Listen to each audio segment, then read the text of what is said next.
All right. Hey, everybody. Welcome to today's stream. Let's see if I'm live.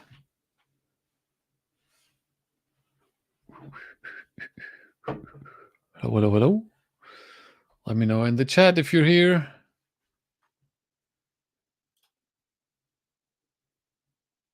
I'm not sure if I'm live. Oh, okay.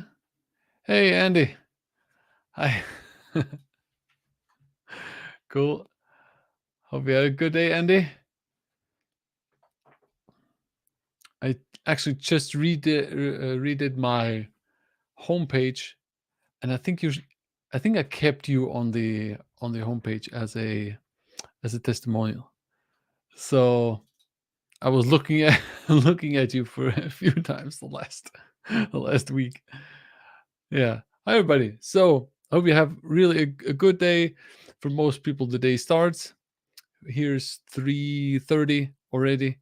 I have a few interesting topics today. We're going to start with Databricks versus Snowflake. I did a few interesting polls, and I want to show them to you. And also, maybe let's say if the time is right, if we have enough time, we're going to get into a topic that is called. Let me quickly look into it. It's called "Why Big Tech is Collapsing," because I'm thinking a lot about this. I see it on LinkedIn, and you read it. Google is letting go of 12,000 people, and Amazon, and everybody's firing people. So annoying. So there's an interesting video I want to look at, but it's long. So let's see. Who's also here? Khaled, hi, welcome. Hello. I just say ready because your first name I'm going to butcher anyways. Efrain, hi. Mohammed, hello. Yeah. Let's quickly start with where I said first, Databricks, Snowflake. I find this a very interesting topic because for me, last year, it was a goal to have both of these topics in my academy that I teach it to people. And go, you go anywhere, go on LinkedIn, go on Google, go on YouTube. People are, or Twitter, people are comparing Snowflake, Databricks, Snowflake everywhere. It's like it's the best thing ever. Everybody's talking about it. So I was doing a few polls about this, and I found this very, very interesting. So what I did is I added here two polls. First one was, what's your organization's view on Databricks? And the second one was exactly the same question and exactly the same answers: already in use, planning to use, evaluating, not going to use. The same I did for Snowflake. And the interesting part here for me is it's almost the same. It's almost the same. Like when you look at it, 48%, and most of the people that answer these polls are engineers, right? So 48% say already in use here, 43 for Snowflake. It's basically the same. If you add these two up, planning to use, evaluating to use, it's both the same. I mean, what? And then not going to use here, of course, here it's going to be a bit lower for Snowflake, a bit higher for Snowflake, and here's a bit lower for Databricks because more people are using it already. So I don't know what you think about this. For me, that was really a big surprise that these numbers are almost the same. Yes, you could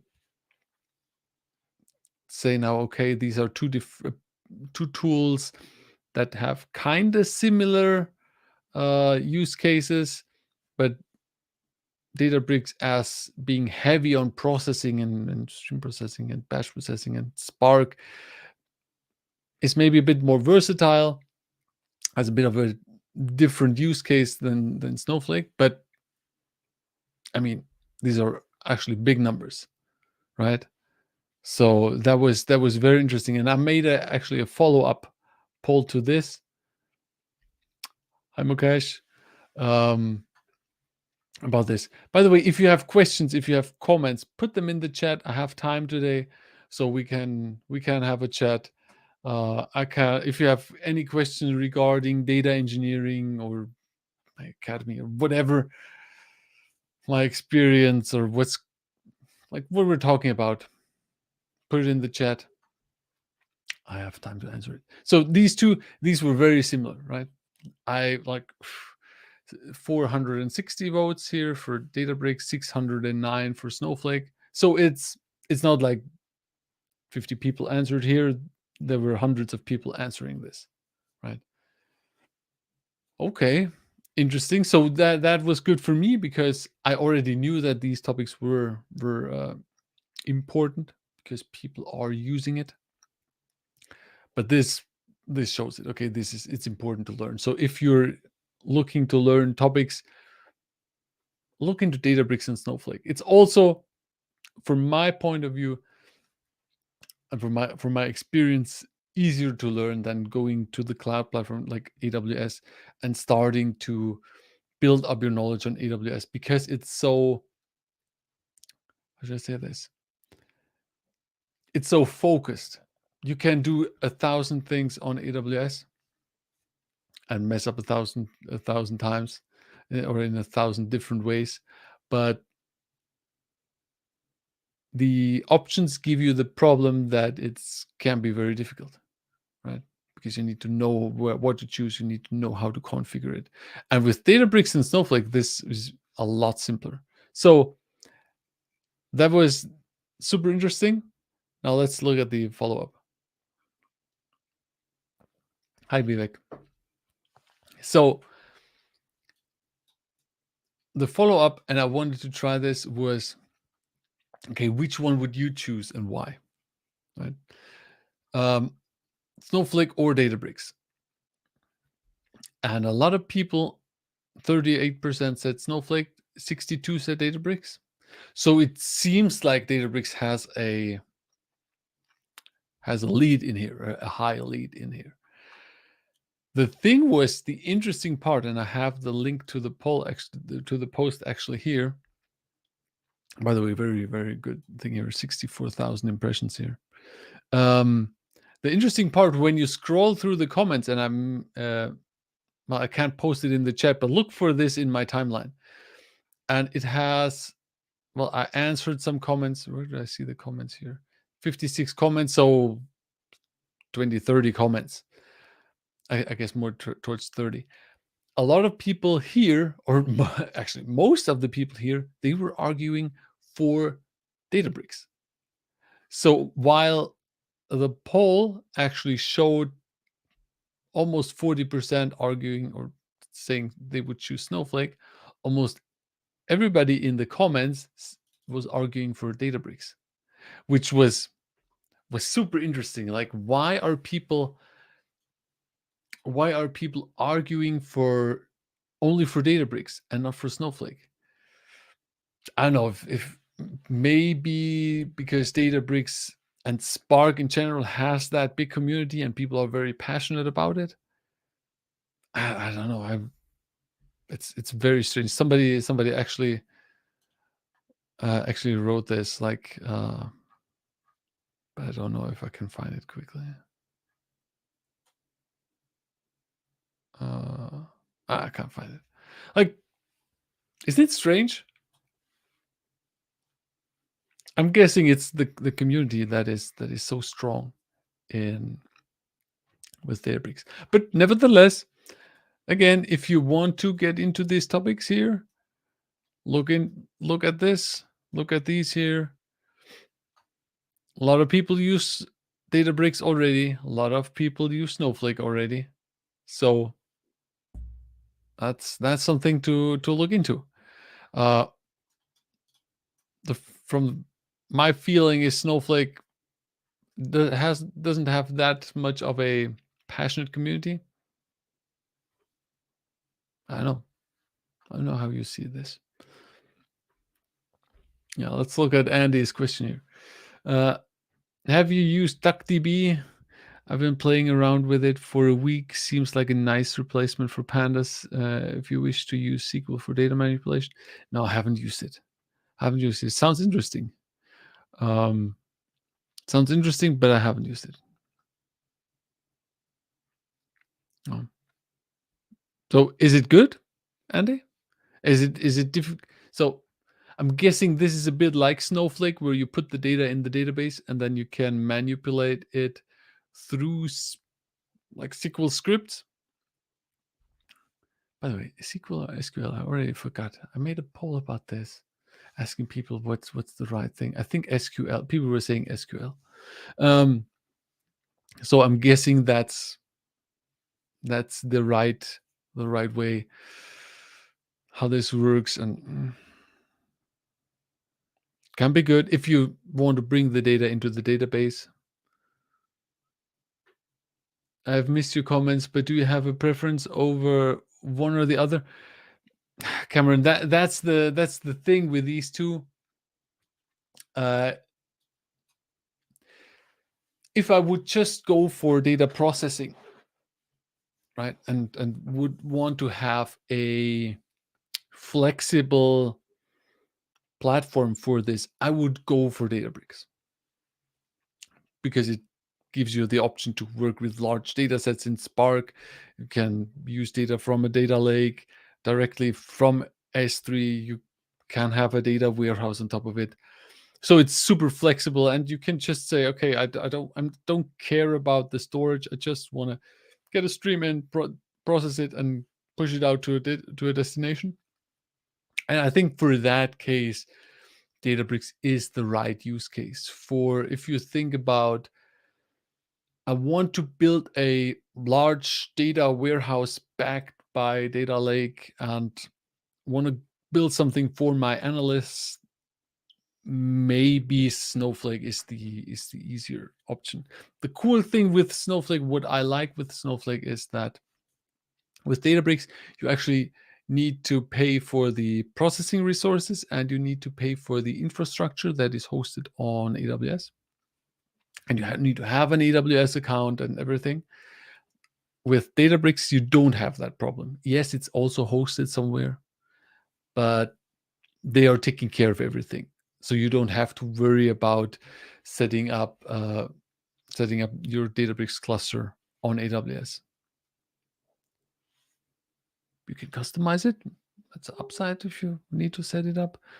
The setup is quite easy if it's standard, because they have templates for this, for Databricks, how to deploy it. But yeah, I would say these two. If it's very processing heavy and I want to use streaming and so on, I most likely would go for Databricks. Andre, says there's a bigger open source community behind Databricks tools like Spark, Delta, etc., while Snowflake comes more from the closed source. Yeah, I'm guessing that's the point, Andre. I think that's the point why people are more passionate about Databricks, about Databricks / Spark. I'm also very passionate about this. I like it a lot. Yeah, most likely that's because it's closed source and it's more of a. Is it boring? It's not boring. So you can't say it's boring. It's a bit different. SQL. Somehow I was saying SQL because in Germany we are also saying SQL basically, right? But I think I learned this by watching others, and they were all saying SQL. So somehow it stuck with me saying SQL, but I don't know if that's actually the. I think SQL is the nicer way. There are so many tools in data engineering that every week new tool comes up. How do we go about this to achieve excellence? Focus is the important part. So And that, I can only should tell you how I do this from the standpoint of my academy. I'm trying to focus on teaching topics to students that are very important right now. Hence, I last year I added Airflow, I added Databricks, I added Snowflake, and so on, because these are topics that are not just hyped right now, and we saw this here because these topics are actually already in use, right? Ah, you haven't seen my mouse through all of this. Let me quickly fix that. So already in use, 48%, already in use, 43%. You know where I'm getting at? So that's what I would focus on. Don't focus on the hype tools that are coming around all the time. Look into what companies actually use, actually require. You could do a lot of research and look at job descriptions, find out what is typically in job descriptions. But yeah, like try to limit yourself. Try to get good at one thing. I'm sure if you can get good at Databricks, you can also get good at Snowflake because it's very easy to switch. Same thing is for AWS or GCP or Azure. If you are good in one of them, you could switch to the other if it's necessary. So focus is the main thing here to get good.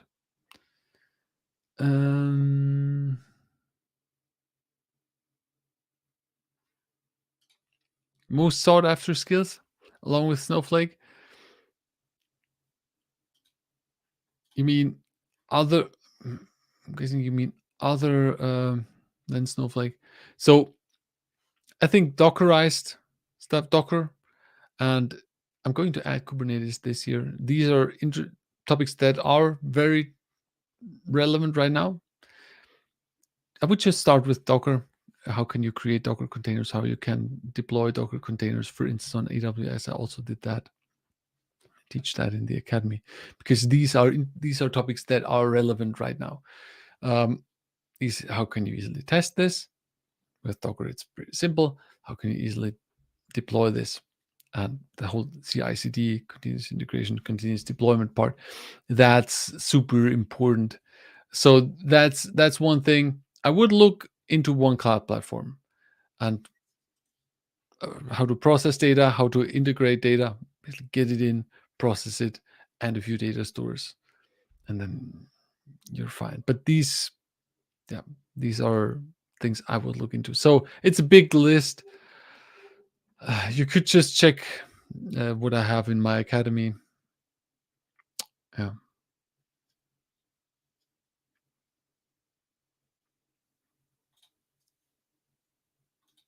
Wait a sec. Is this the same content? Here. Ragun Ragundana. Ragundana says, do you think the current layoffs will raise the bar for upcoming data interviews? Two. So that's question one. Question two, GCP data engineer certification seems very decent, and GCP seems way advanced on data engineering product thoughts. So the whole layoff situation, it's very difficult. So we're still in the situation where if you are on LinkedIn and if you search for jobs, you are going to still find data engineering jobs. It's not like everybody just got up and left and says no data engineers anymore. Of course, it's going to be more difficult. Like if good engineers are on the market, it's going to be more difficult to get a job. That I mean, it's completely normal. I hope that it's going to change soon again, but it's always the same thing with an economic downturn. Um, Jobs are getting sparse. Is it sparse? Scarce? You know what I mean.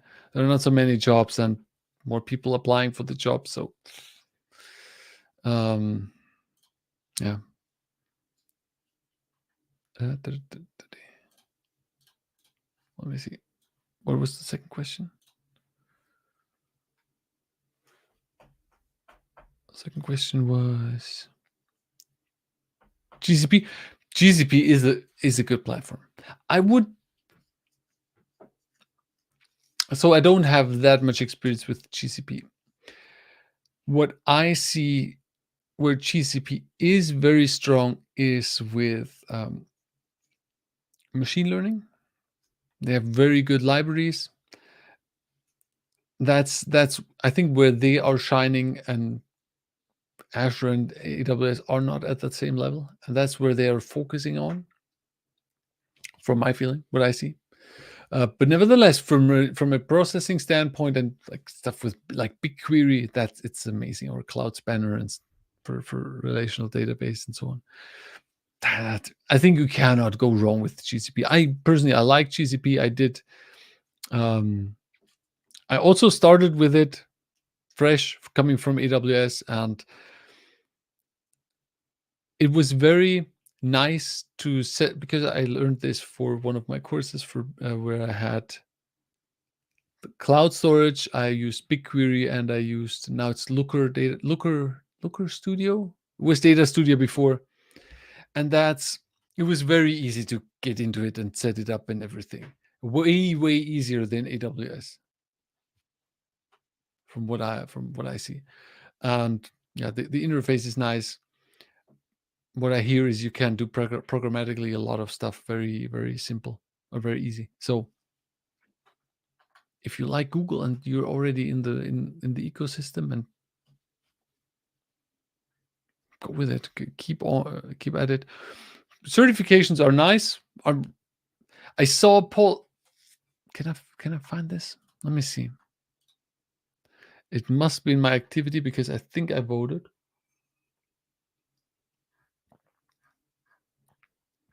Let me see.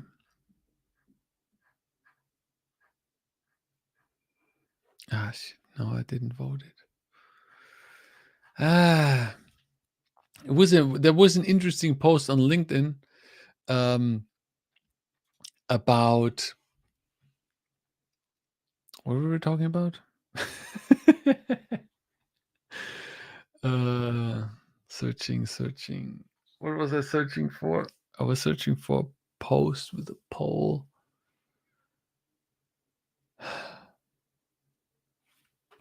What were we talking about?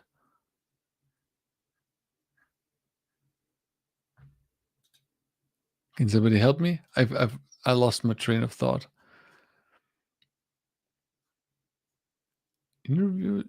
It doesn't matter. Maybe somebody can remind me. I don't know.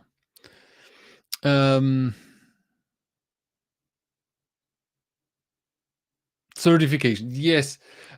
Thank you, Kelly. Thanks. Certifications. There was a poll on LinkedIn, and I saw that certifications are good for, and it was finding a job, training, and a few others. And it was actually, I think, the most people, if I remember correctly, the most people voted for training, for exercising your skills, for learning. That was the most what people answered about certifications. And I agree that certifications, sometimes some companies might need certifications. If you're in a consulting role with a big consulting company and they're consulting big shot customers, maybe you need that, right? But yeah, so it's very good for training. How important is data structures and algorithms during the interview process for engineer level internship? I don't. So data structure and algorithms, that points more towards software engineering, towards coding. towards, are you able to create code? Are you able to get into the data engineering realm because you have the foundational knowledge? So I think it's valid. It's every good data engineer should know how to work with data structures in the language that the data engineer is coding in, and how to use certain. But so don't stress it too much. Maybe go to lead code or something and do a bit of tests, a few tests there. But yeah, it's for technical interview questions or technical rounds where they want to see if you're actually able to code. Because there are people coming from university, and yeah, they have very good grades in software engineering, but they are terrible at coding. So yeah, but for an intern, I mean, yeah, might also be interesting for. I would ask an intern a few questions about that. So yeah, uh, it's important.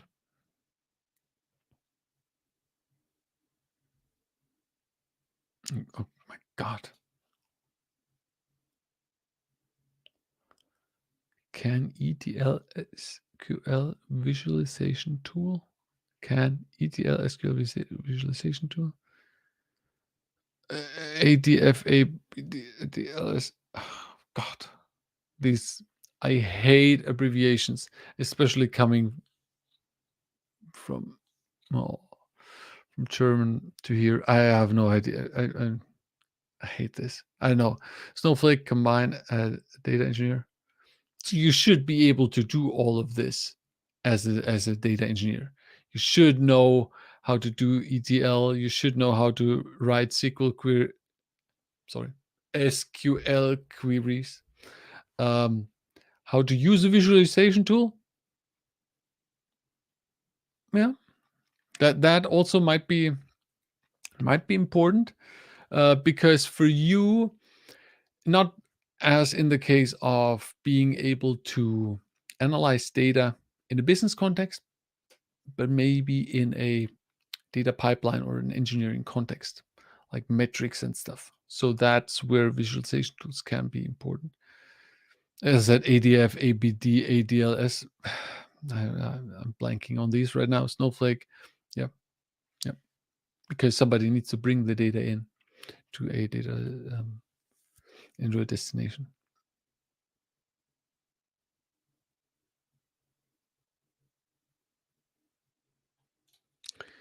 Cameron says maybe necessity creates opportunity with tech layoffs. Something greater is possible. And there's always opportunity in these things, because so let's write it out. From my experience, how is this always? It's always going to be like that. That while business is booming, everybody is hiring new people and bringing on new things, doing new projects. Then you have the downturn, and the company is halting projects, is cutting resources, and at some point cutting people from the company, right? But once it's going to come up again, and it will come up again, it has always come up again. So maybe a year, maybe half a year, we don't know, but it will come up again, and then you will be in demand. So if you have time, a good thing is, and I was talking with this. Piyush also said that in the stream where I talked to him. Um, he was upskilling. He was learning new stuff, getting better, getting better. And so this way, now that the downturn is there, you might have more time. You upskill yourself, you wait for it's coming up again, and then boom. I can actually show this to you. Let me show you something. And it's in German, but I want to just show you the graphics. Let me see. me see. Can I show you the graphics? Where is it? Here.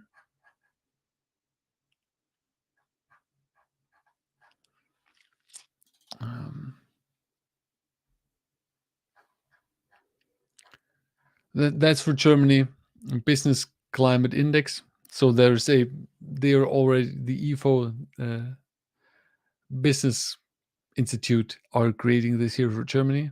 But I want to show you something. One sec. Can I look at this without downloading it? I think so. Here. Let me make this bigger. Get myself on the other side. So one thing that you can look at here is this is the business climate, right? So it's on a downturn. Then you have here in what's red. Red is low, and then it's going up again. No, monthly business climate. Yeah, traffic lights. It's they say it's traffic lights, red light, yellow light, green light. Yeah, right. So it's 2018, 2019. It was going down. Then it went up again. Even 2020, still everything green light. And once this upturn comes here, people are going to need engineers again, and they are going to hire again. So and also in the green sectors here, right? That's where people are hiring here. It's a different color. This here, this here, this, and this, right? So, but you can see here, we have been in a downturn for some time, right? 2021, end of 2021, it went down a negative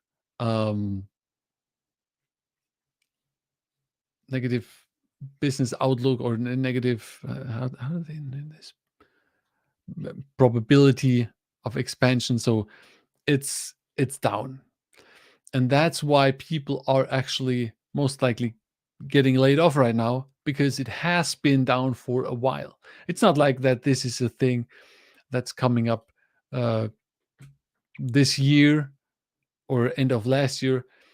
The economic outlook has been down for some time, and that's why people are getting laid off right now. We can also see this. Let me see here. That was business uncertainty, right? So they are asking companies about this, and then they're creating these indices. And this is, as I said, this is only for Germany, but I mean, yeah. So you see, once that flu hit, uncertainty shot up, right? And it's still on the rise. So business isn't as good. The outlook, it's uncertain, and we're still here. You see where we are right now, crisis here. So we have been on the the center / in the last months, we have been a lot in the crisis mode here. In 2017, 2018, you see we were here a bit in the boom phase. So you have to keep this in mind, and that's why most likely these layoffs are here. This is for different sectors here in Germany.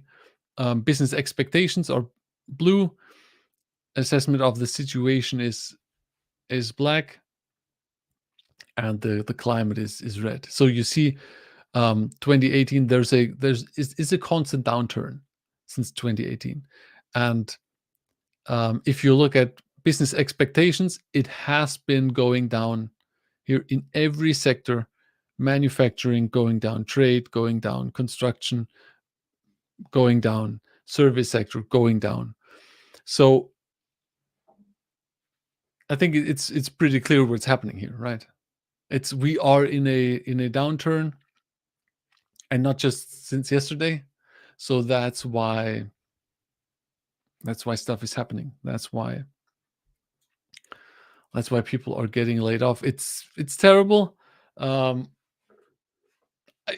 if I could, I would help. If I could give people jobs, I would. But I'm just a small business, and the only thing that I can help with is teaching people, is helping people upskill, so that when that upturn is coming again, then we're in a good they're in a good position, right? So yeah, does that make sense? I think that's quite clear, isn't it? Let me know in the question in the comments what do you think. Um,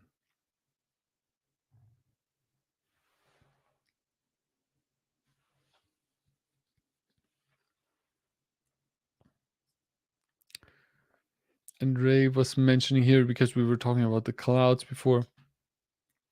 Cloud market share: 1 AWS, 2 Azure, 3 GCP. Yep, that's exactly it. Yeah, but nevertheless, that doesn't mean nobody's using it, because in different industries, in different areas, people are using different clouds. So it's not that if you go for GCP, it's terrible because nobody's using it.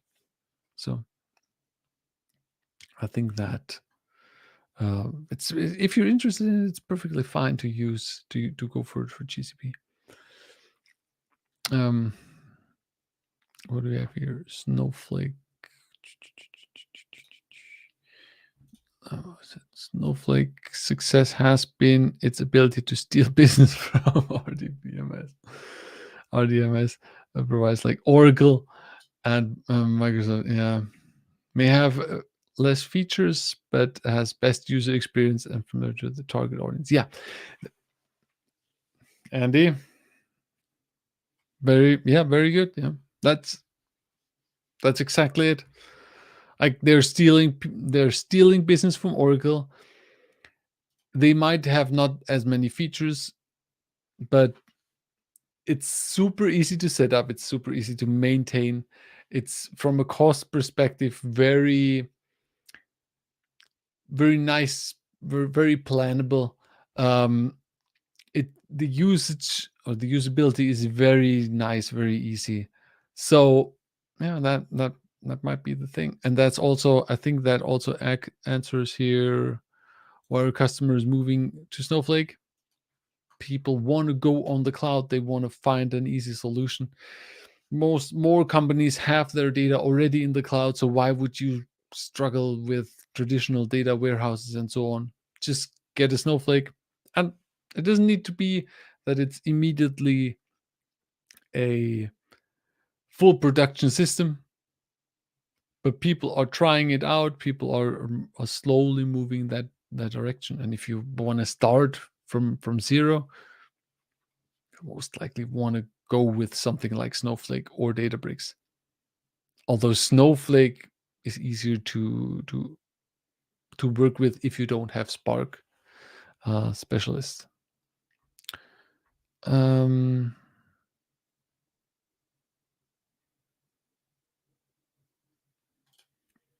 Omar says, I found that doing data engineering isn't enough. Building and orchestrating pipelines, data engineers should also have good DevOps knowledge, from Docker to CI/CD.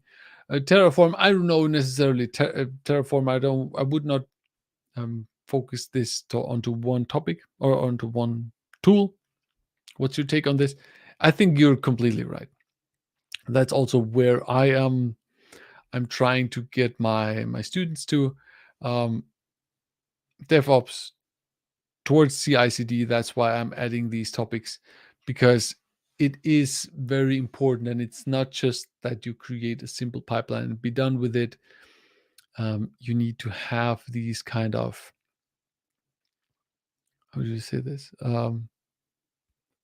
processes, these kind of automations that you create. Of course, if you start out, you might want to do it quick and dirty, but a good engineer should know DevOps, should be good in development and collaboration with others, and should also be able to understand how can I do CI/CD with.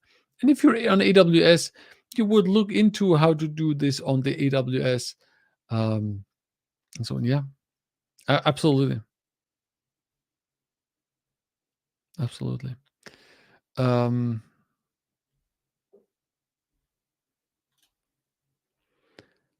do you have a recommendation for folder structure for a production pipeline? Oof. Um, I'm I'm guessing data lake. Um, it depends a lot on what you're doing. One thing, if it's time based, look or it's generally look into partitioning, because tools like Databricks and so on, they allow you to partition your data in the data lake, and this way you can faster find the data actually on the lake, and have it better organized. But the actual partitioning and how to create the individual folders and everything depends a lot on what you're doing and what your use case is. So it could be that one project has the data in this kind of a structure, and another project has it in different structure. It's not that easy. Um, the number of GCP data engineers is comparatively lower than AWS and Azure. Do GCP-based engineers have an advantage during this downturn time? That's a good question.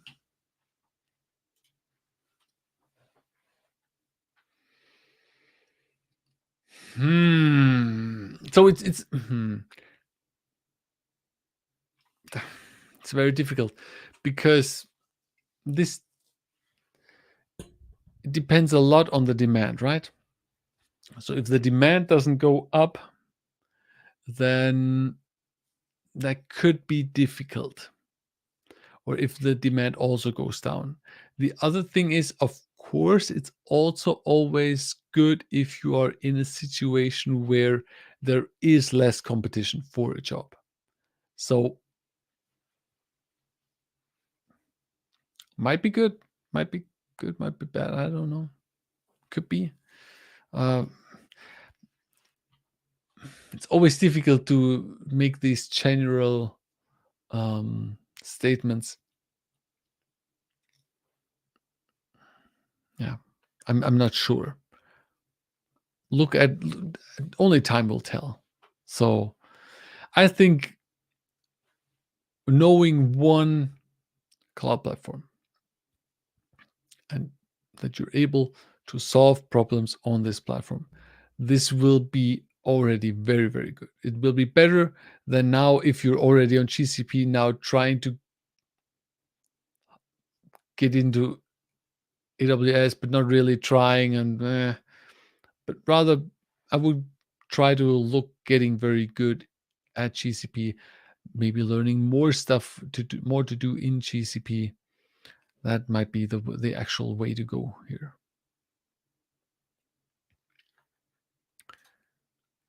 Yeah. Um,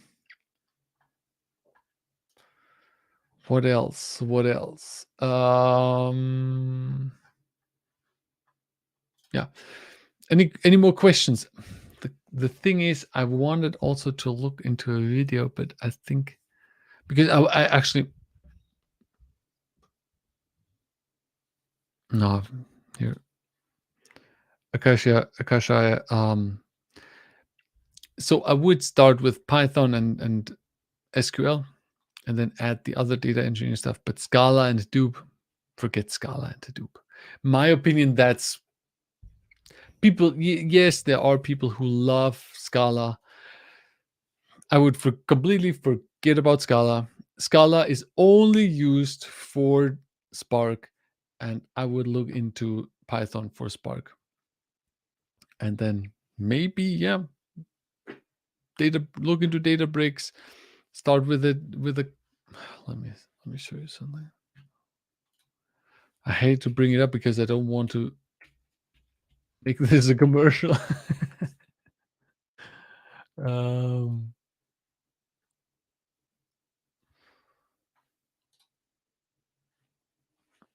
So screen here.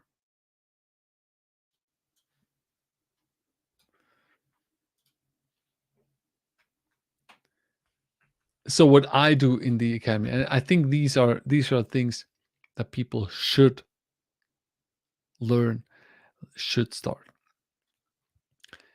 Get some get the computer science fundamentals right? A bit coding, a bit with Git and software development in general, and so on. Python, you need to have a Python knowledge nowadays as an engineer. Then you need to go and you need to look at Docker. You need to become good at working with Docker because, as who said that? Somebody before said CI/CD, and I already forgot the name. I'm sorry. CI/CD and DevOps and stuff. So Docker is very important. These are things that I teach here, platform pipeline design and so on. Fundamental stuff that you need as an engineer to understand how to create pipelines, what different types of pipelines are there, security and choosing data stores and schema designs. But then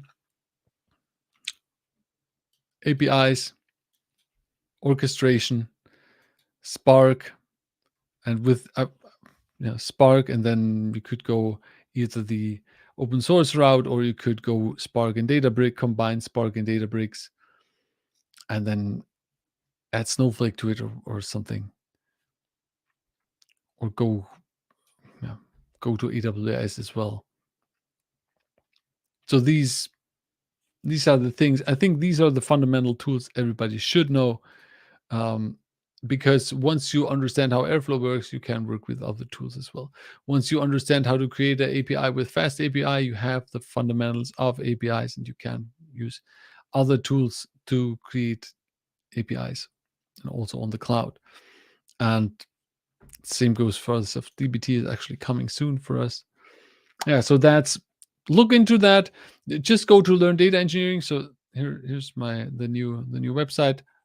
As I said, I redid this last week personally, and you can go down here. This is everything how I teach and what we do and how the videos look and stuff, and about 24/7 access to Discord server where I also help out, and live office hours every week. We have this Thursday office hours again, and here is a big button. Check the full curriculum where you actually get to that site. Yeah, so that's what I would look into here. I added you, by the way, the link to the Discord. So let me know in the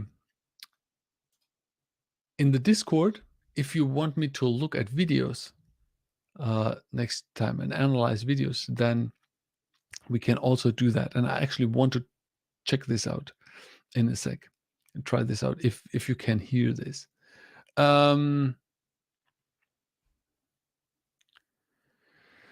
What's the scope of data engineering around ChatGPT in the near time? Not a lot. Most likely, it will be something like integrating data pipeline, integrating APIs. They will host some APIs, and you will integrate these APIs.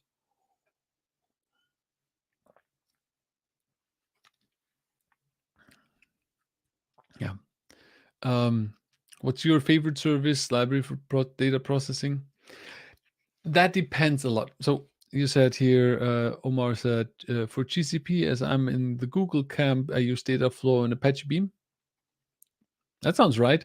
Maybe on GCP Dataproc could be interesting to get into the Spark topic. But so I would,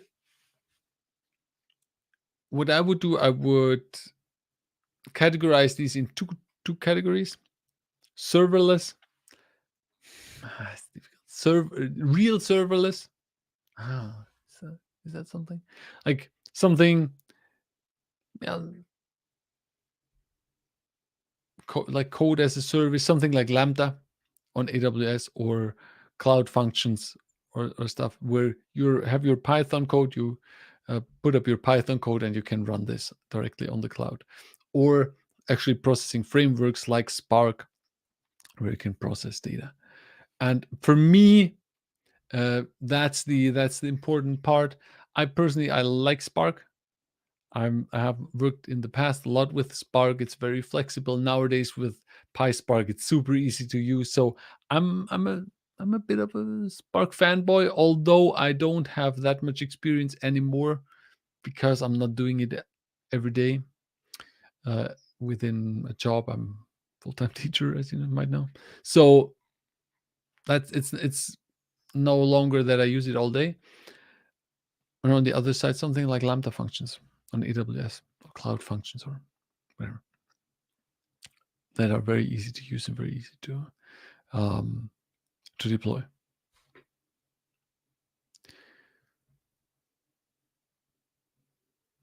Last 12 to 15 months, data scientist roles are disappeared and data engineers are in good demand. That's an interesting view. I actually haven't checked this. Um, I mean, engineers, it's a difficult topic because not every project needs a data scientist, but most likely every project needs a good engineer, right? So from a standpoint of usability, the engineer is has a broader usability than a scientist, because you could say, okay, now we want to do business analytics on our data. We have a lot of data laying around. Let's set up a Snowflake, a data warehouse. Let's add a visualization to it. We have some analysts in the company. They should analyze the data. How do we get the data there and that it is reliable and that it works? We need an engineer. We need somebody who can do the engineering. And then you would get an engineer. And in that use case, there's not really a scientist there, right? So that might be while scientists are getting or are a bit more fragile, or the amount of scientists is a bit more fragile and might be getting lower than engineers. The plumbing is always important, and it's not as appreciated by people, but it's necessary. And that's why when Elon fired that large amount of engineers, I was like, firing the engineers. I'm not sure about that. Is that a good idea? Firing engineers? Because most likely the engineers are the ones who keep everything up. And mm, so, yeah, that's that. Okay, so let's try something. I want to try something. So I want to do in the future. I want to do a bit more React content. Right. So I have on my YouTube these videos where I react to architecture of projects on AWS. And I actually saw a video that I want to watch. It's already a reaction, but I like the guy who's doing the reactions because um, he has he's very sharp and sees the stuff. And I just want to see if it's most likely too long for this, but I want to see if this works. So in the chat, let me know in the chat who is ready for uh, copy yes in the chat if you're ready to give me an answer if you can hear the audio. So copy yes, or say yo, or something in the chat please now, because I want to actually try this.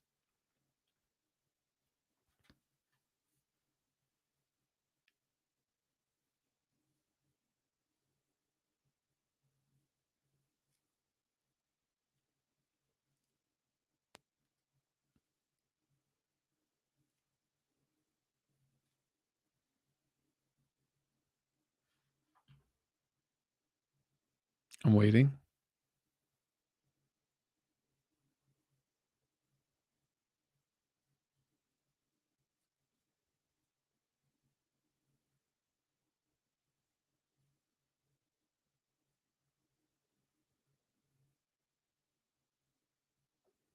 I'm still waiting. So type yes if you wanna.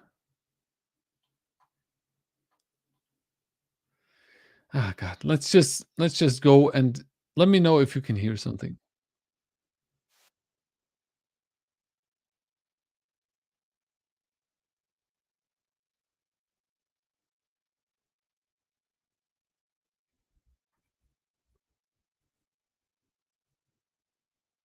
Can somebody hear something?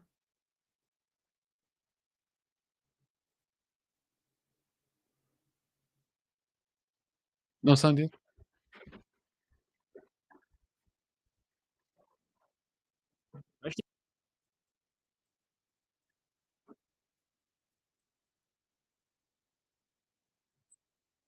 Is it here now?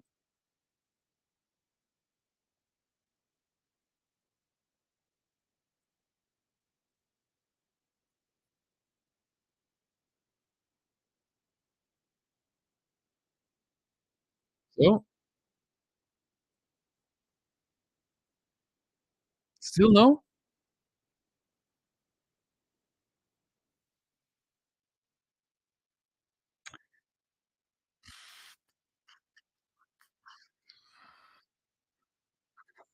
Mm.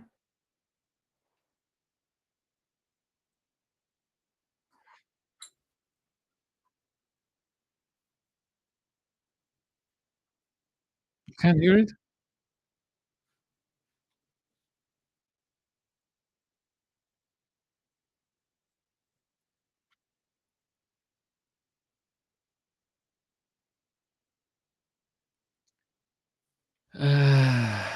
Shit. How is that not working? Test, test, test. So that's just the testing part of the.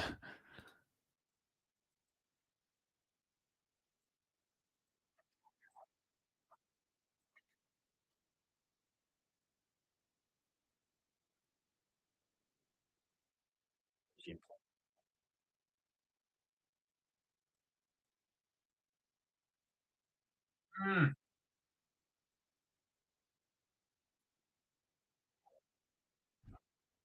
Oh, man.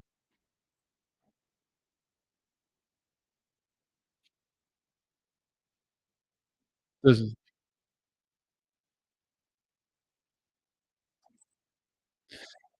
uh, doesn't work. Okay, I need to check that. Yeah, you can hear me, but you can't hear the audio, right? Can't hear the audio.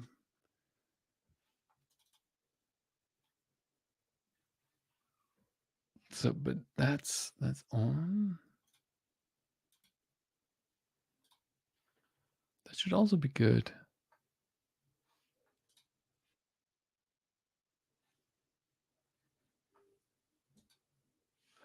Okay.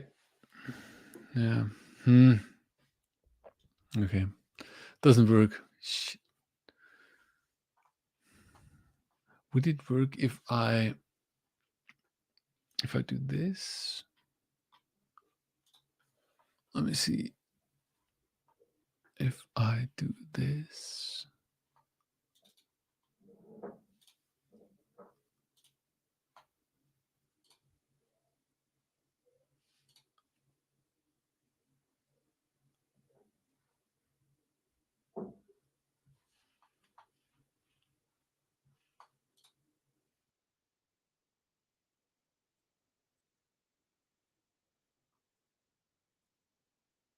So, does that work?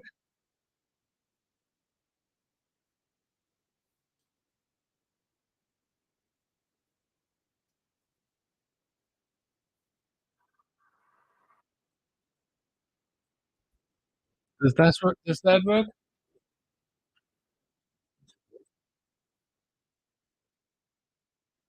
No?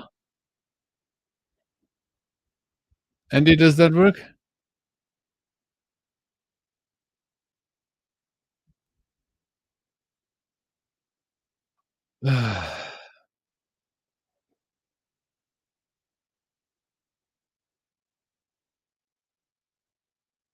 Mm.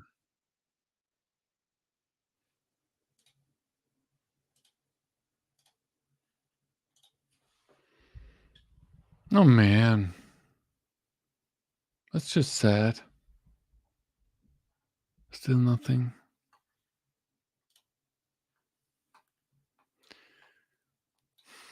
Because I wanted to do this kind of stuff more, that we actually look at videos and we talk about it. But what I don't get is, why isn't this here looking? Because this should actually.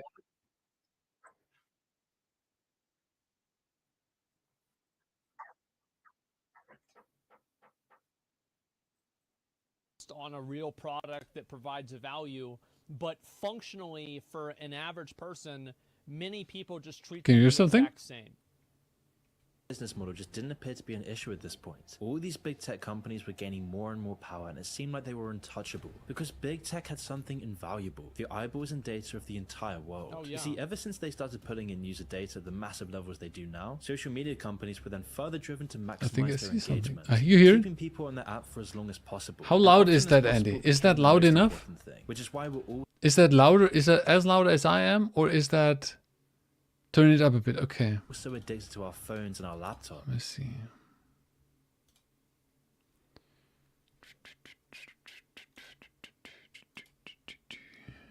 I need to turn it up. How can I turn this up?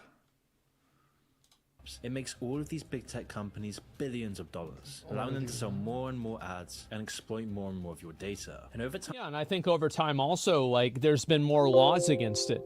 So every time that a country makes a law against holding people's data, this company's value goes like this, because like now they had this thing and they don't have it anymore, these which is a good thing, by the way. companies perfected this process by manipulating psychology, making the apps so addictive that the entire world couldn't live without their smart. How was that? Oh, that's this. How was that? Let me just. I'm just going to keep this running. I'm trying to. Let me try something.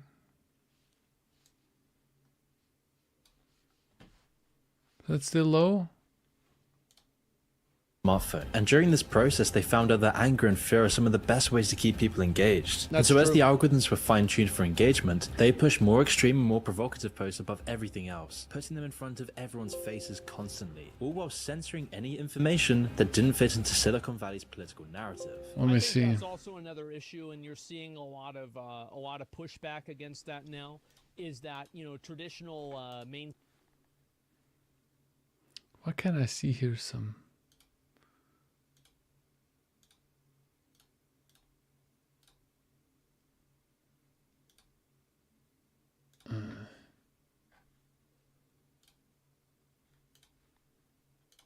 Let me try something.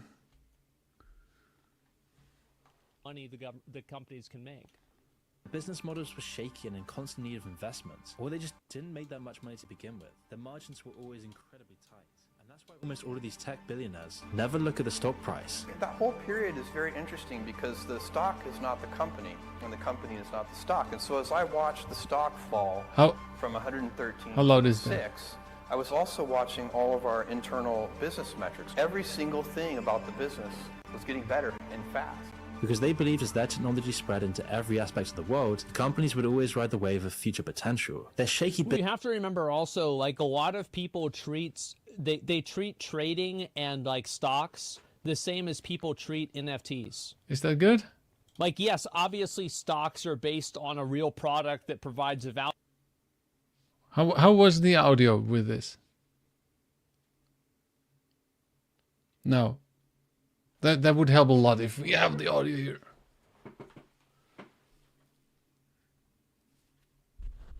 Manny? We can hear it now, but is it loud enough? Value, but functionally for an average person, many people just treat them the exact same. business model just didn't appear to be an issue at this point. All these big tech companies were gaining more and more power, and it seemed like they were untouchable because big tech had something invaluable: the eyeballs and data of the entire world. Oh, yeah. You see, ever since they started pulling in user data at the massive levels they do now, social media companies were then further driven to maximize their engagement. Keeping people on their app for as long as possible, guys. and often as possible, became the most important thing, help which is me why out we're here. all so addicted to. Is that good or isn't that good? There are people here, I can't see you. Please just say yes or no. And then we're done with this. Is this from an audio loud enough or not? Okay. That's good. All right. Okay, that's good. So we're going to... Sounds good to me. Thank you very much, Andy. Now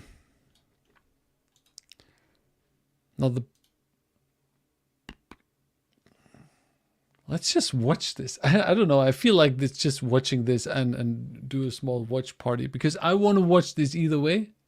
So let's just watch this. So if you're interested, let me put myself here, and yeah.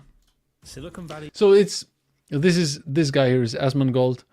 He's a World of Warcraft streamer, but he does really, really good React content, and he's also very, very sharp. So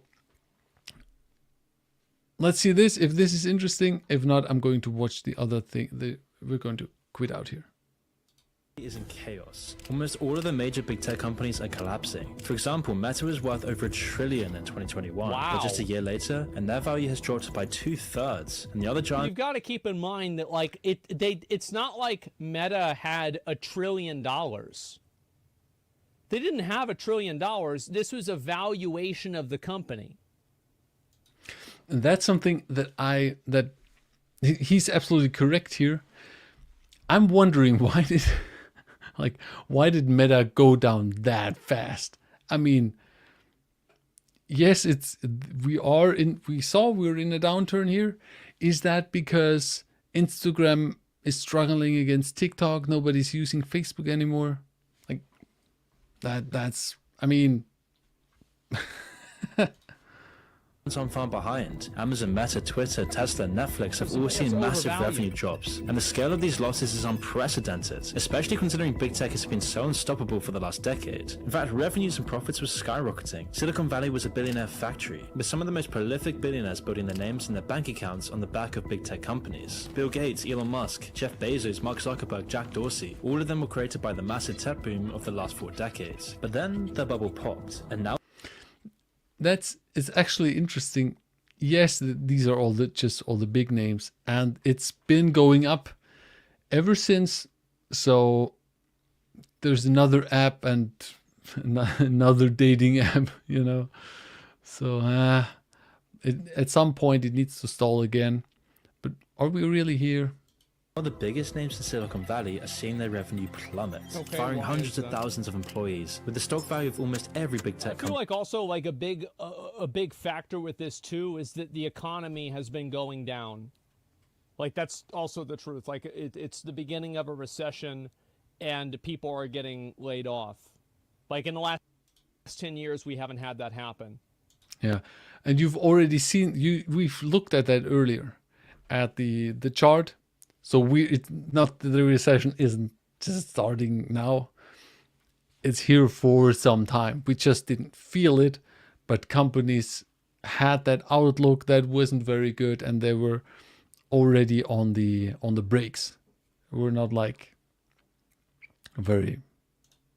And also, like, this is what happens with a lot of things, is that I think they just keep growing, expecting that they will continue growing, and then eventually they stop growing, and they have a bunch of people that they don't need.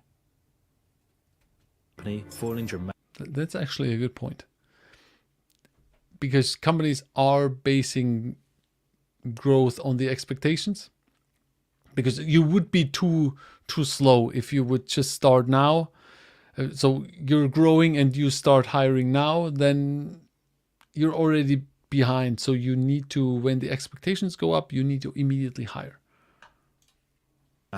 Which leads us to the question, how did it get this bad so quickly? Well, you see, tech was a growing part of the world's economy for years. Over the last decade, tech companies have only got larger and larger. Wow. Now, of course, there were ups and downs. For example, the dot-com crash of the late 90s proved the catastrophic consequences of overvaluing tech companies. However, over time, the industry always picked up again. It was a measured climb at first, but soon people forgot the mistakes of the past. And as the years rolled by and technology improved, the companies behind it grew richer and richer. But there were massive problems on the horizon for Silicon Valley, because the path wasn't all golden. For example, companies like Uber have coasted on their potential, hoovering up investments without a proper model for profitability. The same can be said for Twitter, and yet despite this, all of the giants of the industry grew to immense proportions on paper. For example, that's also something like, I mean, Twitter never made any money, and so many other companies never make any money. They get funding, because it's more like the agenda counts. Maybe the long-term goal, but it's not like they're making money. So in 2018, Meta surpassed $500 billion in net worth, and Amazon were closing in on $1 trillion. But all of these companies had a similar problem. They just weren't worth what people thought they were. Well, yeah, of course, because people don't know the power of these companies. And also, I think that another reason why these companies are losing value is probably because they're getting regulated more. So like these companies don't have as much unlimited control to just do whatever they want. So whenever you have the government making more decisions for these companies, it's going to be harder for people to say how much money the companies can make. Business models were shaky and in constant need of investment, or they just didn't make that much money to begin with. Their margins were always incredibly tight, and that's why almost all of these tech billionaires never look at the stock price. That whole period is very interesting because the stock is not the company, and the company is not the stock. And so as I watched the stock fall from 113 to 6, I was also watching all of our internal business metrics. Every single thing about the business was getting better and fast. Because they believed as their technology spread into every aspect of the world, the companies would always ride the wave of future potential. Their shaky You have to remember also, like a lot of people they treat trading and like stocks the same as people treat NFTs. Like, yes, obviously stocks are based on a real product that provides a value, but functionally for an average person, many people just treat them the exact same. Business model. Do you think we could be seeing FANG lay off staff, stockpile dollars, and go on acquisition spree of distressed startups similar to that could actually happen. That could actually happen. I can't see this. So, but it's not something new. I mean, mergers and acquisitions, that's happening all the time. A lot of companies grow that way. They're not growing their own business. It looks like they're growing their business, but they're just doing acquisitions and bringing in new revenue through these acquisition companies. So Google has the cash to do this. The question is, these pumped up companies, are they actually worth saving? Or is it just like, this is never going to be good? That's the bigger question, Andy. Just didn't appear to be an issue at this point. All these big tech companies were gaining more and more power, and it seemed like they were untouchable because big tech had something invaluable: the eyeballs and data of the entire world. Oh, yeah. You see, ever since they started pulling in user data at the massive levels they do now, social media companies were then further driven to maximize their engagement, keeping people on their app for as long as possible, and often as possible became the most important thing, which is why we're all so addicted to our phones and our laptops. It makes all of these big tech companies billions of dollars, allowing them to sell more and more ads and exploit more and more of your data. And over time, yeah, and I think over time also, like, there's been more laws against it. Yep. So every time that a country makes a law against holding people's data, this company's value goes like this, because like now they had this thing and they don't have it anymore. It's a fair point, I think, because I mean, Facebook is notorious for working with your data and selling your data. And the more companies are actually limited by the government, by data protection, by GDPR and so on, it's getting difficult. It's getting more difficult. And then if nobody's actually joining Facebook anymore and being active on Facebook, ad revenue is going down and everything. So, which is a good thing, by the way. Companies perfected this process by manipulating psychology, making the apps so addictive that the entire world couldn't live without their smartphone. And during this process, they found out that anger and fear are some of the best ways to keep people engaged. And so as the algorithms were fine-tuned for engagement, they pushed more extreme and more provocative posts above everything else, putting them in front of everyone's faces constantly, all while censoring any information that didn't fit into Silicon Valley's political narrative. I think that's also another issue, and you're seeing a lot of pushback against that now. Is that, you know, traditional mainstream narratives, so many people have been ostracized from like the larger like tech company websites like Twitter, etc., that there are enough of them that then they have their own secondary websites that they're using instead, like Rumble. You know, obviously I think Truth Social is pretty much fucking dead besides Donald Trump, you know, acolytes. But as you ban more and more people for having the wrong opinions, eventually you get to a point where the amount of people that you've banned is large enough that they can create their own ecosystem by themselves. And I think that's what's happened. That's true. Which is why Twitter, like Telegram or Gab and so on, Meta and all these other companies became the breeding ground for social media addiction, censorship, and hatred. And as time went on, the cycle ramped up and the culture war worsened. And these changes in the online space were reflected in the real world, leading to riots, unrest, and collapse. It didn't matter to the tech companies though. In fact, this was in their interest. And instead of tackling the problems that they had caused themselves with their algorithms, companies started to then lean further on censorship, suppressing all counter opinions in the name of misinformation. But this solution wouldn't work forever. Tech companies were going to pay the cost for their meddling in public discourse. However, for now, they had to deal with a much more conventional problem: competition. Over the past decade, China has exploded into the technology industry. Companies like Tencent, Huawei, and ByteDance have been eating into the Western market share on a global scale. In fact, Tencent has made numerous takeovers of Western companies like Riot, Epic Games. Never heard about that. Tencent. I don't know about you. I've never heard about that. Games, and even Ubisoft. Yeah, people don't know this. Riot Games is owned by China. League of Legends is owned by China. And through these moves, they've undermined Western dominance in the lucrative gaming industry, with China owning some of the most popular games today like Fortnite and League of Legends. And China's also taking over with things like TikTok and Tencent's investments in Reddit and Discord. And then Huawei attacked hardware manufacturers. Discord is from China? Man, I'm blind to these things.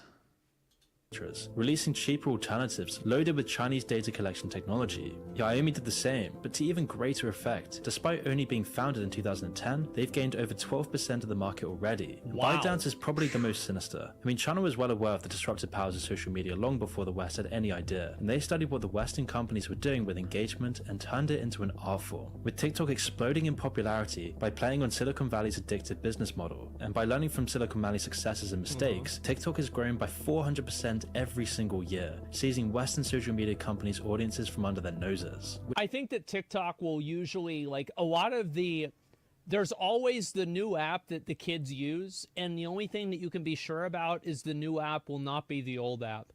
TikTok is still relatively new, but I would be surprised if TikTok held the same relevance in 10 years, because kids go from one platform to another, because they don't want to go to the old platform because they want something new. 100%. That's exactly it. Right now, TikTok is the wave that people ride, and they have been riding it for some time now. But for the next generation, they're not going to go on TikTok. There's something new coming. Then TikTok is the new Instagram. I think that's what's happened over the years. It's like Vine, for example. Yeah.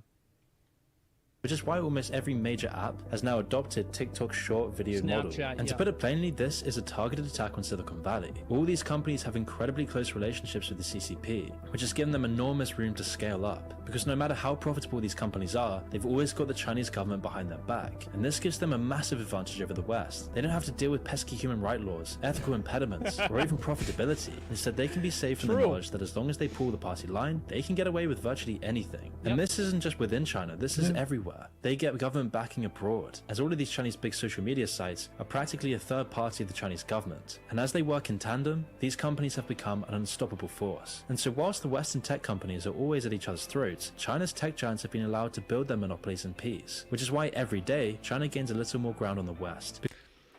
The interesting part here is what he said, the monopolies, right? They're building monopolies. what we try to remove, they're building it. Because for every user and customer that China gains, Silicon Valley gets weaker, and this new threat has been awful for big tech's bottom lines, and the true consequences have only just begun today. Okay, all right, this is very But before we continue, I want to tell you about the Come videos. on. Google, you know, but right. Subscribe to Morning. Yeah, I mean, TikTok were only I don't know if these that's problems good. daily.com/moon or by clicking the link in the description below. I don't know if These that's problems good or were not. still I've on the never used it horizon, before. but they hadn't affected the numbers yet. Apps like TikTok were only just getting started and massive growth was still expected. And by the end of 2016, some journalists were hailing Silicon Valley as the future. They said this because something dramatic had changed. Yeah, I mean, I don't know. Whenever I read a new world order begins to arise, I mean, fuck, this doesn't necessarily fill me with a lot of, you know, security, okay? It doesn't sound good. That's true. The list of the top companies used to always be dominated by oil and manufacturing, and a Yeah. few financial giants that relied on their sheer scale to dominate. But these companies have now been replaced by Google, Amazon, Tesla, Apple, and Microsoft, pushing out the old guard. However, despite their immense valuations, these companies still weren't nearly as profitable as they should have been. From 1995 to 2015, Amazon only made $2 billion in profit, despite the company approaching $1 trillion net worth. Now, The thing is, the goal, so from every business owner's perspective, that's completely normal, because you want to keep the profits down, because on the profits you have to pay taxes, so you want to reinvest as much as possible. So yeah. oh yes, this move was meant to dodge taxes, yet it still course. portrayed a significant disconnect between Silicon Valley and the rest of the world. Rather than focusing on profitability, Silicon Valley Well, no, that is like very small. Like, think about it. Usually companies, their valuation is 7x their annual income, like somewhere between like 5 to 10x. So if you have a valuation of $1 trillion, let's say $800 billion, you would expect to be getting $8 billion to $12 billion a year. companies were much more focused on growth, and the best example of this is Uber. You see, Sorry, Uber 80 spent to years to focused 120. entirely on growth above anything else. Excuse me. They embodied the Silicon Valley mantra, breaking laws in industries to cement themselves in the market. With a massive leak showing that Uber executives were shown instructing their employees to use chaos and violence to uproot the taxi industry and put pressure on governments. And of course, they had big problems with actually making enough money. I mean, their business model still has incredibly low margins, even after they started to squeeze every penny they could and raising all of their prices, which has caused Well, the thing is with Uber, what people are counting on, of course, is not that you have a driver in there, but you have a self-driving car. That's I think that's where the margin is going to get higher again, and this is where this is going to make a lot of sense. Right now, this might not make a lot of sense, but when you think about self-driving cars, then Uber is very strong. Of course, there are the taxi unions and everything, and if Uber has the monopoly, it's going to be problematic and so on. Yeah. I've never used Uber before, but Me I've neither. heard that people that use it is very expensive. And the people that even drive around with Uber aren't making that much money either. but to be in a worrying situation. With market saturation, their stock price is plummeting, and the company's dreams of market dominance are now fading into the ground. But Uber does still have a slight chance, as Silicon Valley overconfidence has led to way more destructive collapses, specifically in the case of WeWork. In early 2019, WeWork was seen as an innovative new company that was set to change the world of work. Although it was founded in New York, the Silicon Valley mentality had definitely gotten to its founder, Adam Neumann. The charismatic CEO was so good at convincing investors that he pulled in billions, and only a few years after its founding, the company had raised over $1 billion for their office space company. Wow. And I say office Wow. space company, but WeWork was still listed as a tech company. And so WeWork managed to raise over $1 billion for the company, and this was despite mass layoffs at the company and poor financial performance, because simply enough, investors were just in love with the idea, rather than the product in front of them. Oh, this is what happens. Like, again, it's not like the people that are investing in NFTs are any special kind of stupid. People did this in real life too. People invest in bullshit because it's like, oh, this is the thing that everybody gets into now, so we've got to invest into it. Yeah. So yeah, big companies do this all the time. Like, yeah, FTX is a good example. Let's see, Theranos is another example. Those are the top two that come to mind right now. Yeah, In fact, it's always WeWork lost same over thing. $2 Esports, billion yeah, in another 2018, example. and yet the hype continued. Analysis stated that the company was now worth over $40 billion. This Yeah, right. was more than giants like Airbnb. Wow. And by September, the company attempted to gain even more investor money, beginning the process of an IPO or initial public offering. And this would open the shares of the company to the public, raising even further billions for WeWork. And yet even with this enormous amount of investment, the IPO started to gain scrutiny as investors started to see that the company was really making no money. And it portrayed the true reality of the Silicon Valley business model. That's Massive the debt. thing, is if you make your company public like that, everybody can see all of your stuff. Yep. Like, that's what it means by having a public company. Except company could actually grow and you could get money out of it. NFTs are no value whatsoever. Yeah, but what I'm saying is that these people view them as the same. It's like they're not investing in these companies because they have value. They're investing in these companies because they want to be able to make money. Somehow, Of course, that's what most investors do, right? Or everybody want to make money. drop my phone and I don't, like, it just fucking disappeared. I don't know where it went. Like, how do I drop my phone and now like, where the fuck did it go? Yeah, come on, that's How my do I god, drop find my it phone? again.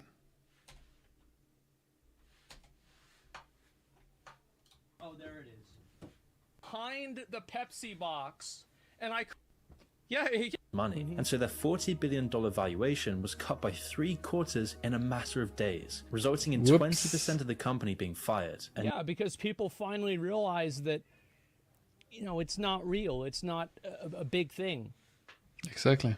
It's not Newman, their actually CEO, and other there's no executives actual were all value. forced to resign, and the company was forced to cut back on its massive growth plans. Reality hit the company hard, and today people are questioning the expiry date of WeWork. But yet again, Silicon Valley didn't learn from this example, despite the very same business practices being used across Well, it's not that they didn't learn from the example, it's that they realized that investors didn't learn from the example. Because a lot of the people that are making these investment decisions are still not tech savvy enough to understand the scope that they're getting into. Yeah. And this is even happening with... But I mean, with WeWork hiring office space, and now with everybody working from home and so on, I mean, isn't this a doomed business model? I don't know. like billion-dollar companies. Because, like, look at that guy Eddie Ibanez, for example. This guy was able to finesse billionaires into believing that he was legitimate with nothing else than saying, I'm in crypto and I make a lot of money with crypto. It's because people don't really understand it, but they want to make sure that they don't get left behind, so they pretend like they do. tons of tech companies, this was just seen as an isolated case by tech elites. Besides, now wasn't the time to consolidate and slow down. And then as 2019 came and went, the world was forced into the pandemic. First U.S. case has been... This is also like a really big point, is that social media grew exponentially during COVID, and now that COVID is over, you're naturally going to have a lot of people that are not going to be using social media as much because they're not home all day. I don't know. So, like, again, this is a natural thing. It has nothing to do with the company itself. It just has to do with things that happen in the world that the company is a part of. detected. There's confirmation Yeah, the pretty much. coronavirus has reached Australia. And it Nobody's was here gonna wear that tech masks companies again. would double Nobody gives a down. fuck. COVID-19, Even as if it was the for numbers so go many back other up. billionaires and corporations, was a massive opportunity for big tech. The pandemic saw tech companies' values rise by hundreds of billions. They made so much money, they barely even knew what to do with it. Oh, and it was yeah. the belief at the top of And these this was also with gaming companies too. Somebody asked, do you think this is going to happen with, we're starting to see this happen with esports. Like, how many of you guys have seen, these different esports companies where it's like 100 Thieves, I think, TSM, I don't know about TSM, I don't quote me on that. But like multiple esports organizations have laid off a lot of people because esports has been put out as this like massive, huge emerging market, and they haven't really made any money with it. Like, the amount of money that they spend on it is more than the amount of money that they make from players. It's just that simple. And now more people are starting to realize that, so the value of esports is going down by a lot. Yeah. companies, that this is just Yeah, it's how a money things sink. were. Tech dominance into the future seemed all but guaranteed. Zuckerberg and others would be risky and short-sighted in their investments, assuming that revenue levels would stay strong after the pandemic. Oh, yeah. And that's why Meta's workforce grew by 28% in just a year, and Amazon Wow, I didn't know that they grew that fast. Okay. Whoa. Wow. massively expanded their own operations, seeing their profits soar by over 220%. Of course, everybody was. Yeah, it's like I would look home. at if I was going to look at like how much have these companies grown or shrunk, I would look at like 2018 versus now, and like whenever they level off, because that's going to give you a better, and then adjust for inflation, obviously, because that's going to give you a much better indication of what this company's really doing, because you had a massive global quarantine, a massive pandemic that affected the entire world. It's like nothing like this happened. Well, the last time it happened was like 100 years ago, and the whole world was way different 100 years ago. So like it's never really happened in the way that COVID happened. So you can't look at that growth and say this is sustainable. It even happened with streamers and YouTube content creators and stuff like that. It's like, think about how many people during COVID blew up and got super fucking popular, and now nobody really cares as much about them, right? They're still popular, but not proportionally as much as they were. Yeah, because everybody was at home. I mean, we saw that in our own houses. You wanted something, of course you had to order it from Amazon or somewhere, and Amazon was the easiest way to order it. So just go to the phone, and it's coming here tomorrow. So of course profits soar, and at some point, as we've seen, it's going to go down, and we're in a recession for some time. So Apple spent an extra $90 billion just buying back their own stock during the pandemic, Wow. betting an amount worth more than the GDP of Sri Lanka on their continued success. they have so much money, it's unbelievable. For me, that's always big tech, how much money they have. It's absolutely crazy. It's absolutely crazy. Supply and demand basics, yeah. Yeah. Completely.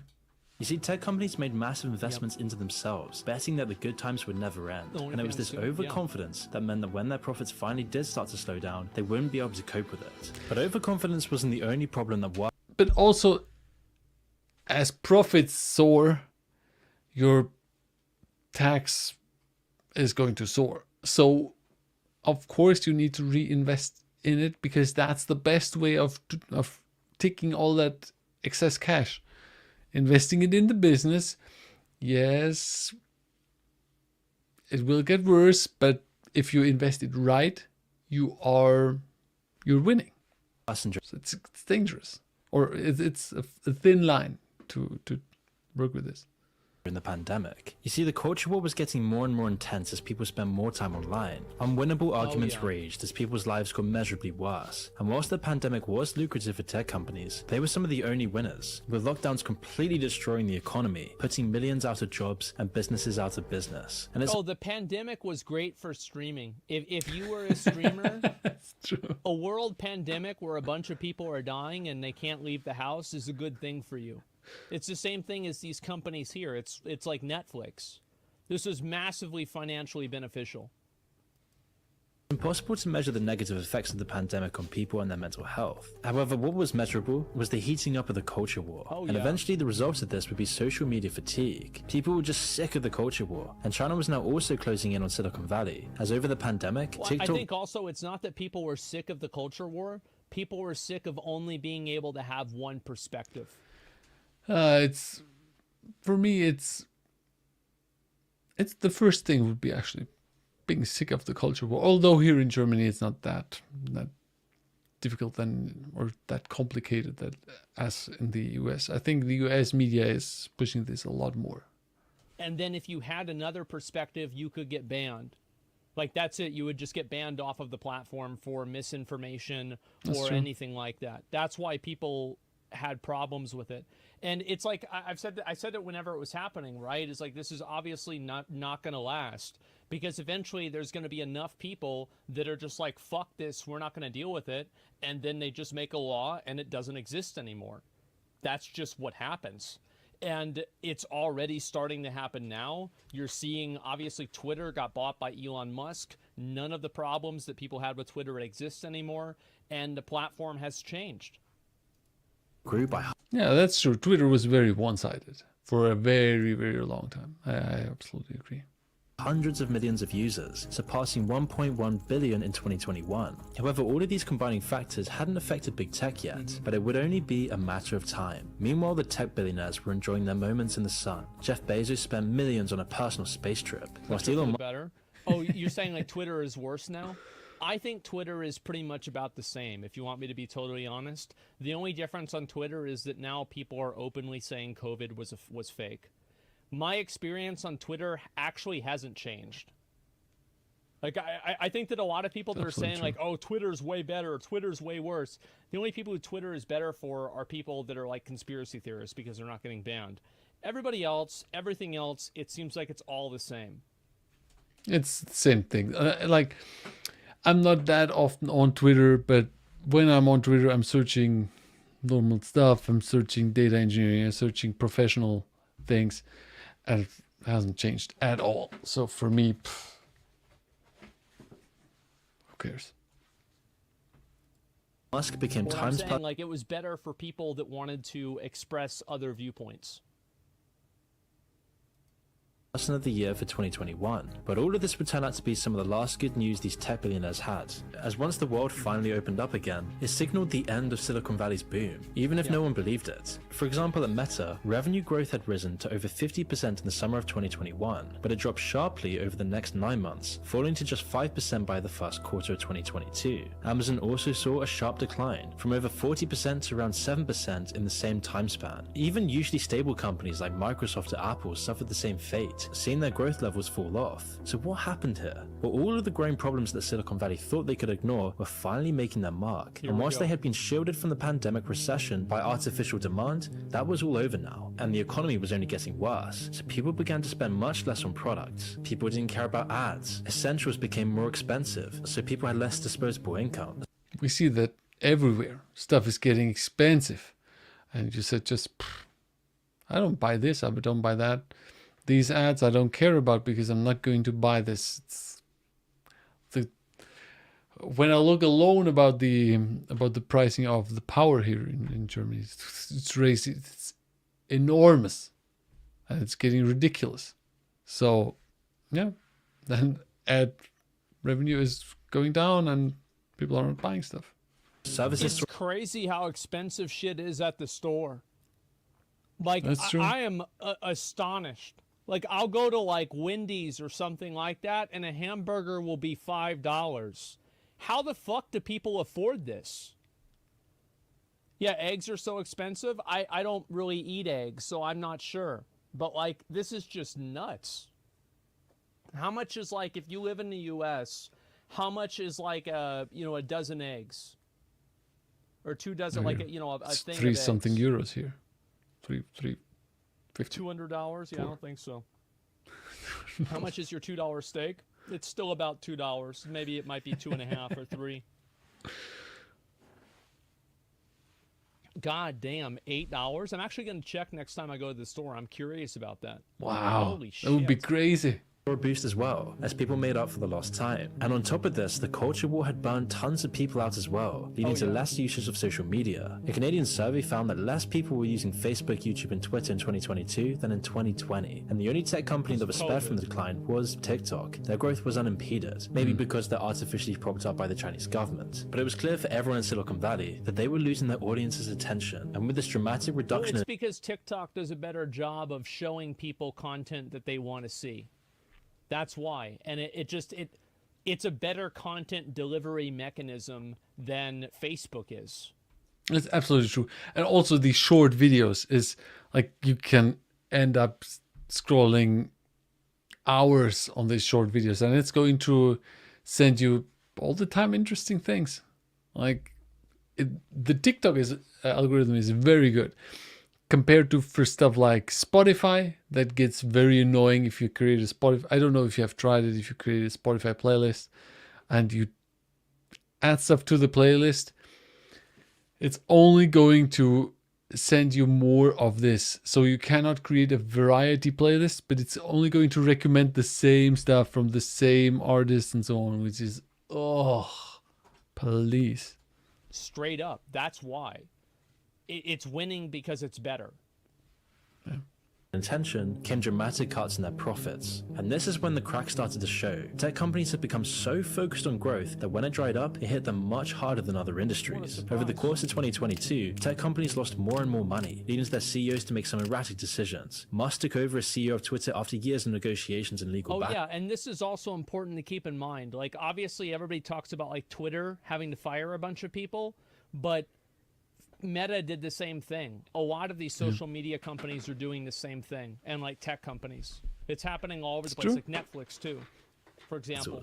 Not only these, but also data companies. And it's I mean, this is very social media heavy, social media focused, right? But also other companies are dealing with the same problems. He started off by firing large parts of the workforce, leading to massive technical glitches and problems with the app. Things were going so badly that he was forced to resign from the company. Google had put much of their focus... Well, he didn't... Wait, he was forced to resign? That's not really true. I mean, he said he put out a poll and he didn't... He said he was looking for somebody to take over Twitter, but he hadn't found anybody. And he was only going to step down as CEO. And just so you guys know, like, CEO is not... the person who really, they're the person who makes the company day to day like run, but they don't really have all the control. The control is either the board of directors or the ownership board.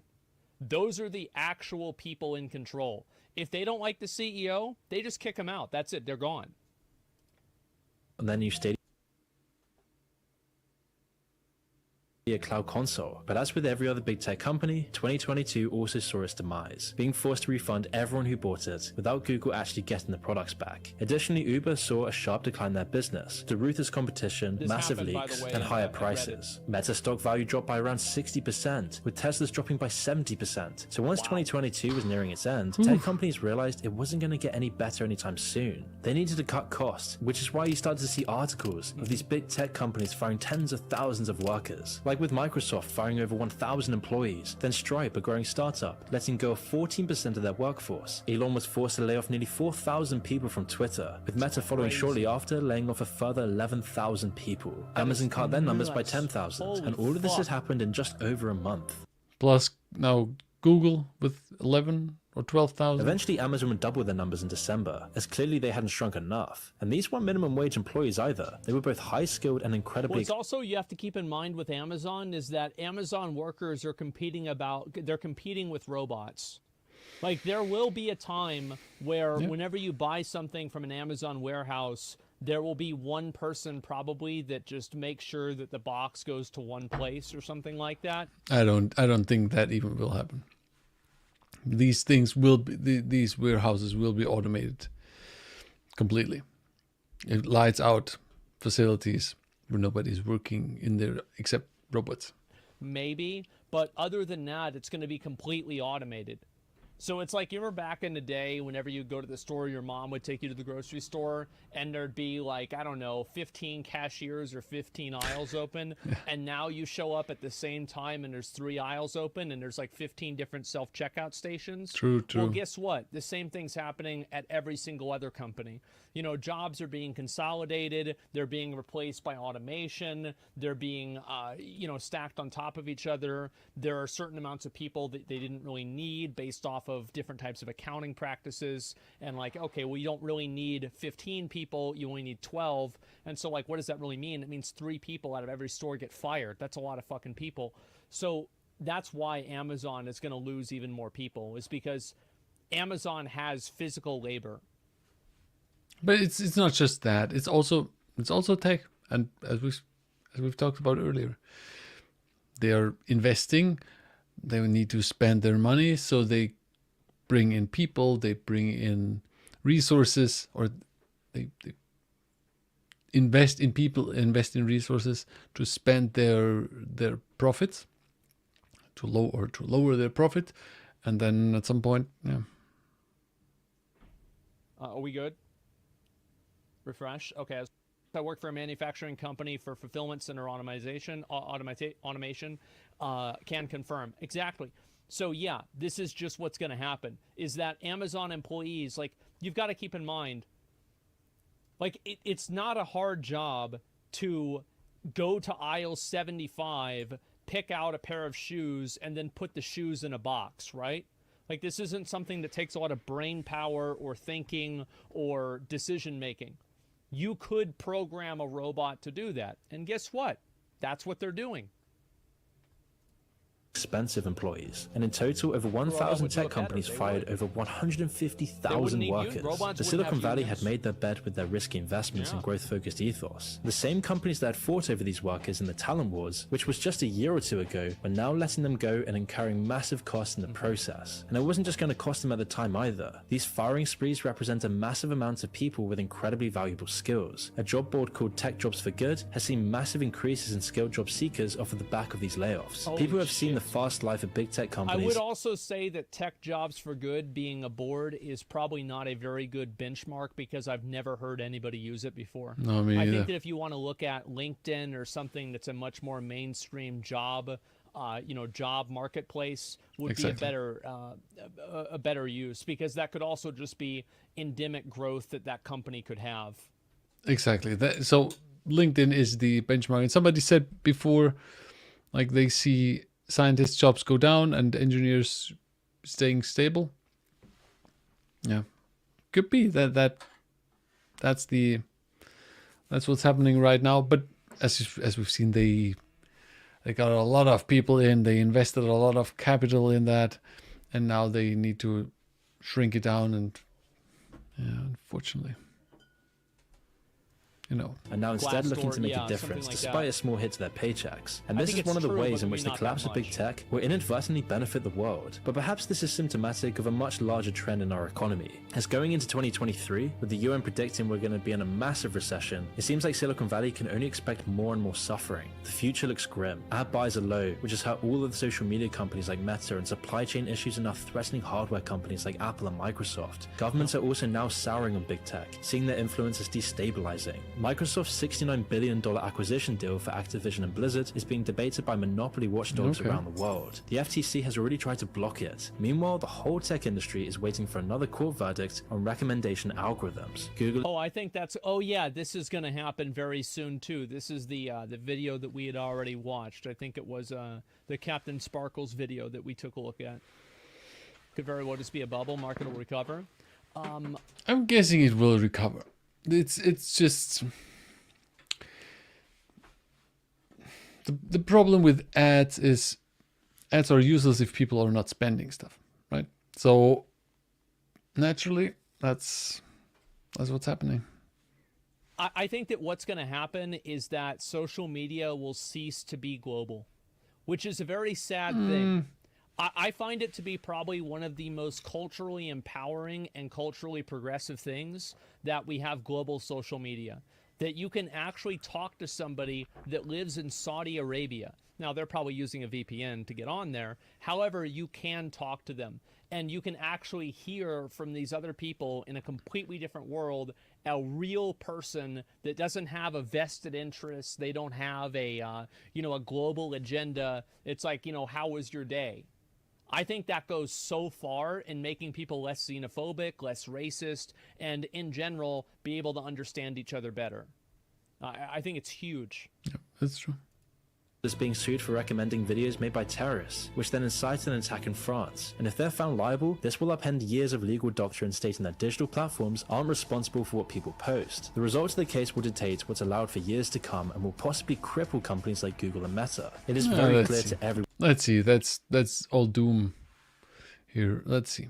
And I think that there will be a case too where eventually somebody will ask the question, why are minors on social media websites? There is no benefit for society that a minor is able to use a social media platform. He's right here. That's absolutely true. Having small children, and I see them coming, well, they're young now, but they are going to come to that age where they want to go to social media and have a Instagram profile, a Faceagram profile. And there's really none. Yeah. And I can almost fucking guarantee you that if this goes to like be a big like social issue, the companies will lose. Because any parents don't care. parents massively fucking care. Yep. Every parent that has a kid has some sort of issue with this kid and social media almost. I hear this all the time, man. Zero benefit to anyone if you use social media? Absolutely. So the thing with social media and also with Twitter, when you think, so when I scroll Twitter, I could not scroll in a way, or I could not scroll through Twitter that it's child-proof or minor-proof. Like the stuff that is on there and mixed within harmless tweets, it's very annoying, and it's not good. I think that you can make that argument, but any argument that you can make with that becomes infinitely more powerful whenever it's with kids. So it's like they're first going to get rid of kids off social media, and then maybe you can talk about what you're saying. And so bad parents don't? Yeah, for sure. How else are they going to get them indoctrinated? I hate global social media because many of these countries outside the US have troll farms. I mean, yes, but I think that's not the troll farms are not the problem here. That's the problem is, and troll farms that's already more geared to I don't know, shifting the narrative or something. I think it's this. It's very hard to explain this in English. Like, just leave it at that, because troll farms you can remove here. You can remove with algorithms. Yeah. Well, I think that the problem is that big tech isn't really beholden to the government, really. So the indoctrination that big tech might be doing isn't the one that... By the way, global social media, I mean, that's where we're talking about that. I love it. I don't hate it. I think everything that Asmongold said before, it's absolutely valid. It's helping in so many ways. The thing is with kids is, and with the troll farms, I agree. Like if there are accounts that are trolling kids and they're creating depressive content and so on, that's a big problem. So it's like they're first going to get rid of kids off social media, and then maybe you can talk about what you're saying. And so bad parents don't? Yeah, for sure. How else are they going to get them indoctrinated? Well, I think that the problem is that big tech isn't really beholden to the government, really. So the indoctrination that big tech might be doing isn't the one the government wants them to have, especially whenever it's by TikTok, which is made by China. Parents care. They just don't know how, or are too lazy or monitor or stop them. Exactly, for sure. And I think that's probably something that will be coming up relatively soon. Like, I cannot see a benefit for a 15-year-old girl to have an Instagram account. I can see, like, oh, yeah, she can, have an Instagram with her friends. Like, yeah, there's probably, like, benefits. But I feel like you can look at some benefits, but, like, the net, you take all the benefits, weigh it against all the negatives, fucking, like, massively, like, double-digit negative effects. Awful. Yep. So, yeah, it's really, really bad. And I think that as soon as the population starts seeing this and people's awareness of this grows, it's going to be done. Who cares? You can never stop them? Well, if who cares you can never stop them is the answer you want to go with, why is it that there's already a rule for having kids that are 13 or over? Like, if you say that you're a little kid on a lot of these websites, the websites are programmed and compelled by law to automatically ban your account. You're right that, of course, there's going to be there's going to be kids that still use them. Absolutely. But, like, for example, with social media platforms where people post photos of themselves and you see a photo of a 14-year-old. Amazon is already shedding. I want to finish this. It's about in the tech world. That 2023 is going to be the true test for these tech giants. And so far, only a week into the year, and Amazon is already shedding 18,000 more jobs, with more cuts expected in the next few months. It should be clear by now that it's going to be a very rough year for Silicon Valley, and only time will tell whether they're ever going to be the giants they once were. I think that it's a very interesting time that we're going into. And I think also like, especially after COVID and the 2 recent elections, right? The 2000. Yeah, okay, let's finish here. So it's, yeah, there are, the problem is the recession, and it's going to get, most likely going to get worse, or continue this downtrend. So we have to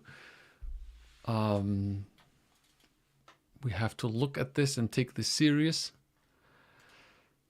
For you, or for us engineers, the only way to get out of this is try to upskill yourself, try to become good at useful skills, at useful tools, so that we keep our jobs, or if we need to look for a different job, that we can get one of these few jobs that are out there. Now, the upside is nowadays with remote working and so on, it's easier because you're not focused, or you're not limited to just within your region. That's a big upside, I think. Yeah. But for generally for Silicon Valley and for these companies that are blown up by capital, by investor capital,